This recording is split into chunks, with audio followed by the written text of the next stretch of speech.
Hey, hi, what's up? Well, I want to start this video by just giving you guys a little bit of information of what it's going to be about. This is a talk that I gave on Treehouse Talk about grief and vulnerability and how it's affected my life when my wife Christina passed away. And just a quick spark note recap of my life up to that point was I met my wife and Christina at BYU, Idaho, and she graduated in December of 2019, and then moved to California in December of 20 or January 2020, around there, like during the holidays and stuff. And so, and while she was in California, that's when she was diagnosed with cancer in February, and that's kind of when our whole relationship actually started. We were good friends before, but things got a little bit more serious as her and I kept talking, and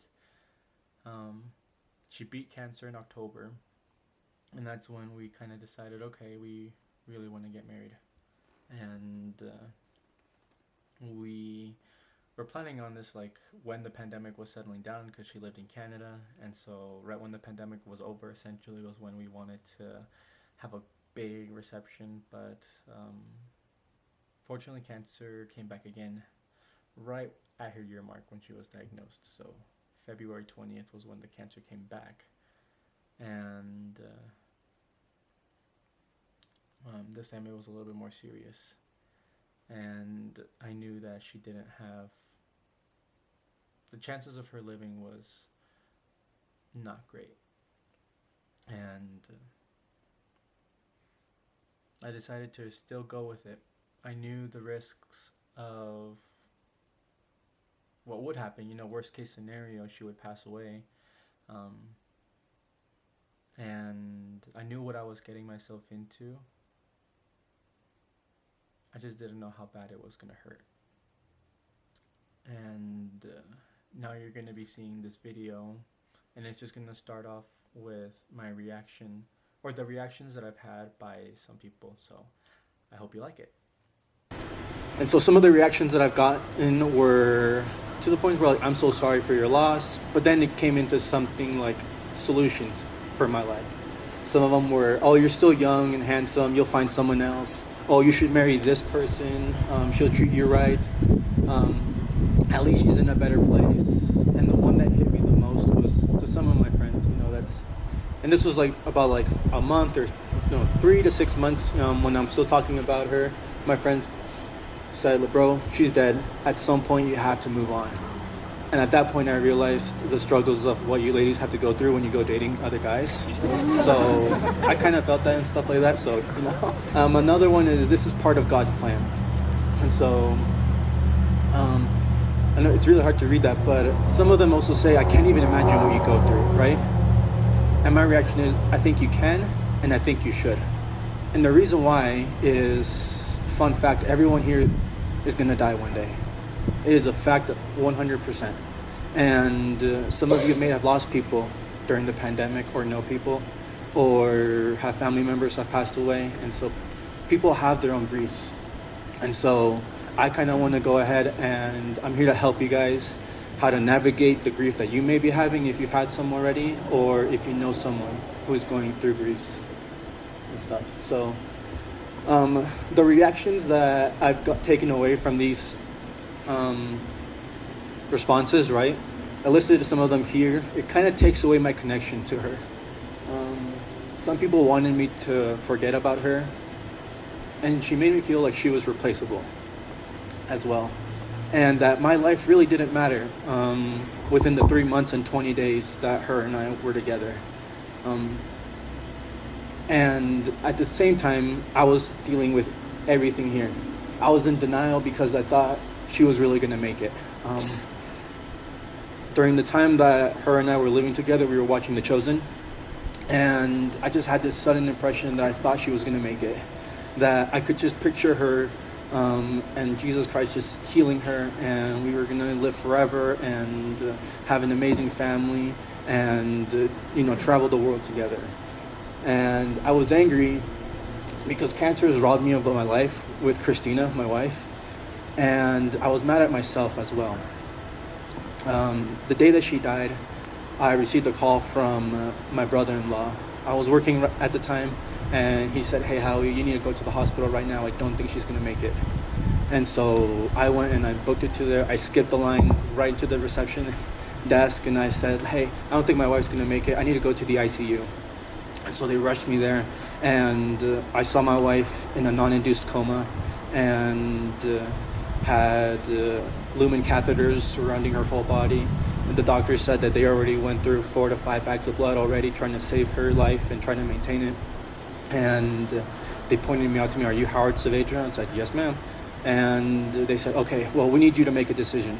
Either we pull the plug and let your wife die peacefully, or we try saving her life, even though she might have a heart attack and even might have a painful death. You choose." And at the age of 26, with just having so much hope for the future, seeing how it all went over, it has literally been one of the toughest decisions I've ever had to make. And for people to, say things like this, obviously they don't know the whole extent and stuff like that, and I know they're trying to be good. But yeah, I definitely felt into something called survivor's guilt. I'd be the first one to tell you she'd be way better speaking here than I can.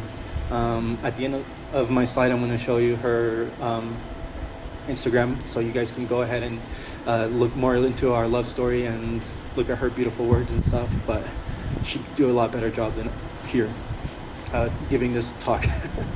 But yeah, I also fell through a lack of depression as well, lack of motivation for everything in life, and so but overall, this was not the way to honor love. And so when someone is vulnerable to you, and this kind of highlights what McKenna was saying earlier, whether it's OCD or something else, right? These are some of the questions that a lot of more mature of my friends have told me. Tell me more. How has this been affecting you? What recurring thoughts you've been having? How can I help you? These questions not only invite me to explain a little bit more about my situation, but it doesn't replace Christina, because she is still very much a part of who I am. And I don't know if you can read this. I wish I can read it out to you, but it has some curse words right now, and my mom's here, so. And I'm not even going to go to the other one. I'm sorry if you can't see that. But there's something that I noticed, all right? So she was there with me. I've noticed her when, I don't know if you can see the screen or the picture on the top there. I'm hiking a volcano in Guatemala. She was there with me. The bottom right was when I got my first tattoo on my wrist. And then not literally like the next couple of days later, I was on a face-to-face event with Elder and Sister Bednar. And I'm there asking him what to do with my life now that, I'm a widow. And then she was there with me as well. She's Canadian, and she saw a Canadian flag there. Oh. And yeah, this is when I catch the NBA game in Florida with the Miami Heat. Don't tell me what the score is now. I'm very heartbroken for that right now.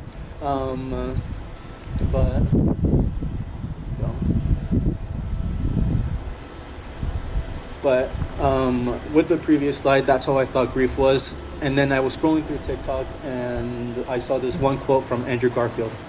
He also lost his mom, and the quote that he has here has changed my life forever.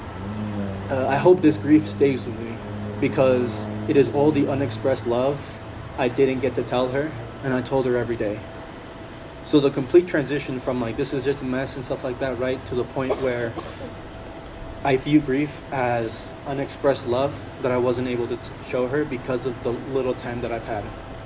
And so the title of my talk, obviously you guys seen on Instagram, right, was Life in the Black Parade. And this stems from a song called Welcome to the Black Parade by My Chemical Romance. If you guys never heard about it, please invite you to listen. The lyrics are beautiful, but the parade basically could be a celebration or a funeral. And during the title of the song, or the song, is actually about someone, a cancer patient, who's dying. and it's a celebration because they're getting rid of this awful cancer, but it's also sad because they're not going to be with us as well. And so in the lyrics at the bottom right there of the album cover, it says, "We'll carry on, and although you're dead and gone, believe me, your memory will carry on. You'll carry on, and although you're broken and defeated, your weary widow marches." And that has just given me so much strength as I listen to that song, and has literally been my anthem. And in closing, I just want to encourage every single one of you guys to let your voices be heard. I know that every single one of us has a story to share and has gone through stuff. Mine was with cancer and my wife passing away. Some might be OCD. Some people might have gone in a divorce or their engagement fell through. Some people go through really bad breakups. And so whatever it is, I just want to read you this quote here by Theodore Roosevelt in closing. And it says, "It's not the critic who counts, not the man who points out how the strong man stumbles, or where the doer of deeds could have done them better. The credit belongs to the man or woman who is actually in the arena, whose face is martyred by dust, sweat, and blood, who strives valiantly, who errs, who comes short again and again, because there is no effort without error and shortcomings, but who does actually strive to do the deeds, who knows great enthusiasm, the great devotion, who spends himself in a worthy cause, who, at the best, knows the end of triumph of high achievements, and who, at the worst, if he fails, at least fails while daring greatly." That's all the time that I have for you guys. Thank you so much.